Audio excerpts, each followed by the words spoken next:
There are two types of word problems that you're going to see in section 2.4 of Algebra 2.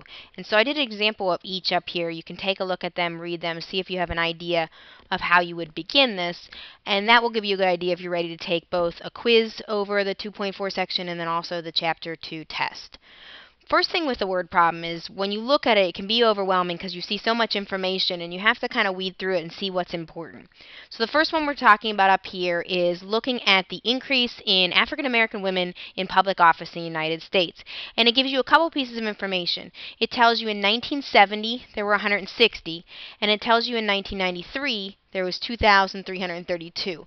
Those are points. Those are points of information. When we're dealing with dates, the easiest way to do dates is you want to consider the first year that you know anything about to be like the zero amount of time. So you're saying that's where we're starting. So time is 0. So one of your points would be 0 for time and then 160 for the number of people in elected office.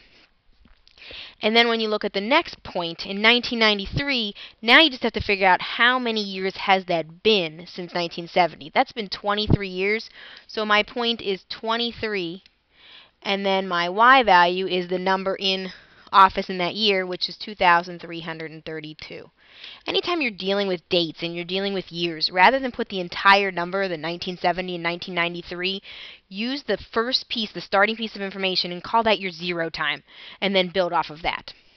Anytime you're trying to write an equation, whether it's a word problem or a basic problem, you need to have slope. So if you read the rest of this problem, we don't have any more information, which means we don't have slope automatically. They didn't tell us the slope. They didn't tell us how much it was increasing by.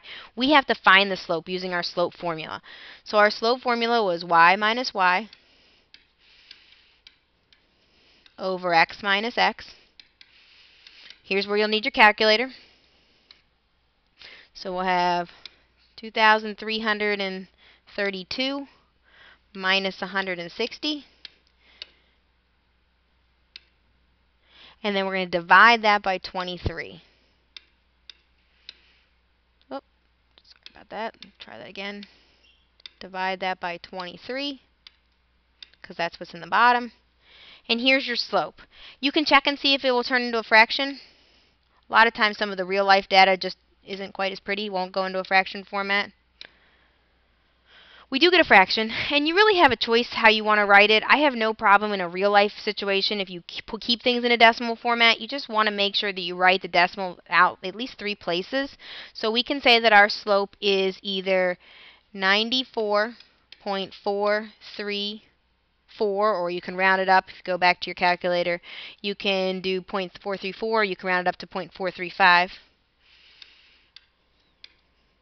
Or if you write the fraction that it was equivalent to. I would accept either one in this type of situation.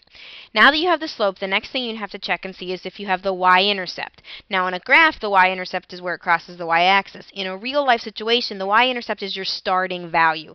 And you actually have that piece of information. This point right here is your y-intercept. You'll notice that it starts with a 0 for your first coordinate. That means that your b value is 160. So my equation is y equals the slope 94.435 x plus 160. So that is called your linear model.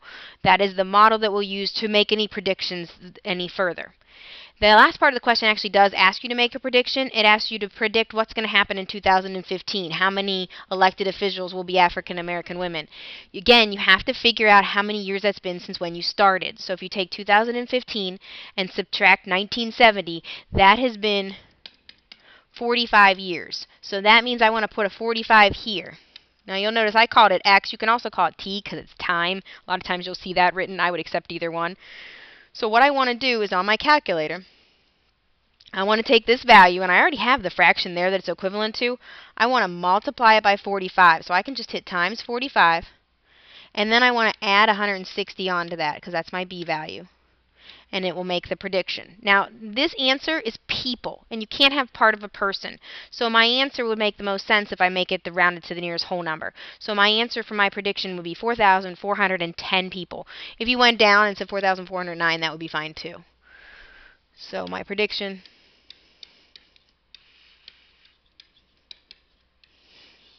So what you did with this problem is you wrote a model using the information. Think of it as the same as when you write an equation. Look for slope, find slope, look for the y-intercept, or find the y-intercept if you need to. And then once you had this equation, you used it to make a prediction as what was going to happen in the future, just building off of this equation. The second one, also a word problem, but this one's a little different. This one's actually going to be a little bit easier, and it's because of one key phrase in the problem. It's kind of a geometry example. It's talking about how when you look at a rectangle, if you keep the length the same, that the area varies directly with its width. The key phrase here, the one that hopefully should stick out at you, that you should either circle or underline, is this phrase here, varies directly. What that means is this will be a lot simpler equation than up above.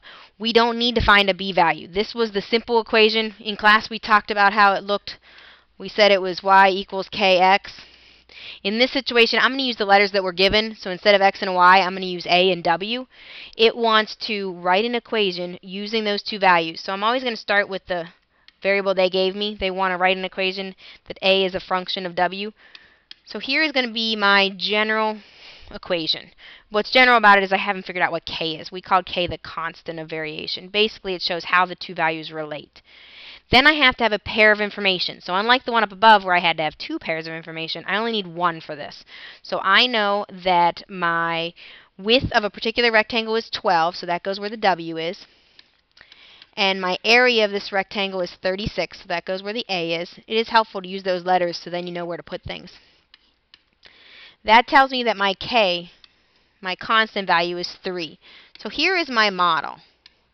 This is called a linear model again, or a variation model, or as it said, this is just the equation that relates a and w. And then finally I want to make a prediction. This one again will be even easier than the one up above because it's a shorter equation. I want to plug 7.5 in for w.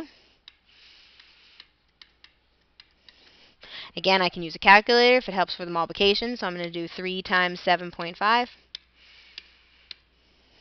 That gives me my area is 22.5, and we're in square inches. Those are the two types of word problems that you're going to see in the middle of this chapter. One is longer. Well, the biggest difference is it doesn't talk about things varying directly. Instead, it's just going to give you pieces of information, either points that go together like this one, or it'll give you the slope, tell you how something's increasing. And then you have that varies directly, which will be easier as long as you recognize that phrase and realize that it's not nearly as long as the other ones that you've seen.